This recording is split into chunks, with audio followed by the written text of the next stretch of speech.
Crap. Nearly died. I'm back with another small project, the kind you build just for fun or to knock out a last-minute gift. Or maybe you just want to hang out in the shop with me for a bit. Or perhaps you're looking to sell something to make enough to fund your next tool you've been eyeballing. I didn't have scraps for this one, so I went to my local big box store and I scavenged through the twisted forest and found the straightest 1x8 and 1x6 I have ever seen. And they're still not straight. Okay, we are going to start with our 1x6 right here. I just need to grab my instructions. All right, we're gonna start off by pulling in to 18 inches.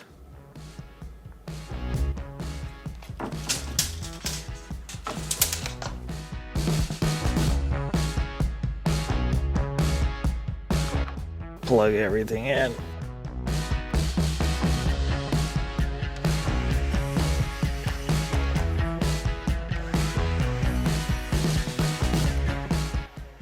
So I measure up to 14 3/4. You could do 14, whatever you want to do. That's fine. I'm just going to try and make this as big as I can with the material that I have. Now I'm going to cut my first piece here, and then I'm going to actually use this. Ooh. That's no good. So because of the defect in that piece of wood, I'm going to have to take a bit of my 1x8 that's left over and then rip that down to be the same width as a 1x6 and then use that in place of what I lost.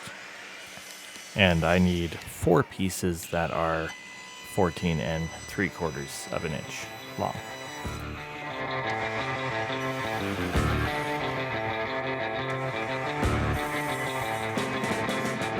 All right, so back on our 1x8, we are going to measure down 27 inches. Make a mark, and we're going to be cutting 2 of those out. How would you guys feel about a video I do every month or so, basically called shop updates, where I kind of just go around, clean up everything, and then maybe make a couple changes to the layout and stuff that's going on if I need to. And during that same process, respond to comments and stuff. Let me know what you guys think. Could be fun. A lot of these shelves that I've seen that are like this, they have the front panel that is like this, cut into 3 strips, or however many strips you want. I'm gonna cut mine into 3 2-inch strips using my table saw. Zippy, zippy, zippy. Okay, so we are going to be starting right here with some glue and some brad nails. I'm just going to place glue up this side here. We will be constructing 2 sides, both in the shape of a C or a U, I suppose. All right, and we're just going to do another strip of glue over here. Probably too much.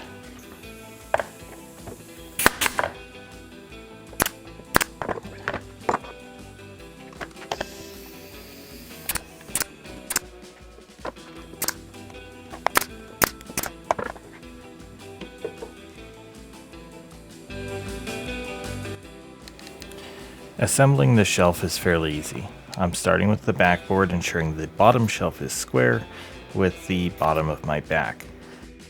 And the top shelf is square with the top of my back. If both of those are square, the last thing you need to do is square up the bottom ledge of the top shelf and the top ledge of the bottom shelf. If you're curious about the durability, it's holding up quite well. I'm using glue and brad nails for the entire construction. They are 1.5 inch brads. If you're enjoying this project so far, or my company, take a moment to subscribe, comment any build ideas you have for me, and like the video as well. It helps out a ton. Thank you. When we get to the front, it's a simple process of lining up the slats with the edges and then centering the middle one by eye. As we finish up this build, it's time for a new segment on the channel, the Timber Wizard Score, or TW for short. It's my honest analysis of the project, and I want to hear yours too, so drop your score in the comments. You can see a guide on the right side for how I pick my ratings. We're rating this build based on 4 things: time, complexity, accessibility, and sales. Time. I'm giving it a 5. This took 22 minutes in the raw video to cut and assemble, not including the staining. Complexity, I'm giving it a 4, probably a 4.5. I was able to make it after all. Accessibility, it gets a 4 again. It's big box store wood. Sales, I'm giving it a 3, probably closer to 2.5. Mine is not sold yet, but I actually found a local guy who sells a very similar shelf. It doesn't have the slats in the front, and he has occasional sales, maybe 1 or 2 a month. And that adds up to a total score of 16 out of 20. The images I use for ratings are just placeholders until I figure out a nicer solution, and the reason why I chose these metrics is because this is how I select my projects.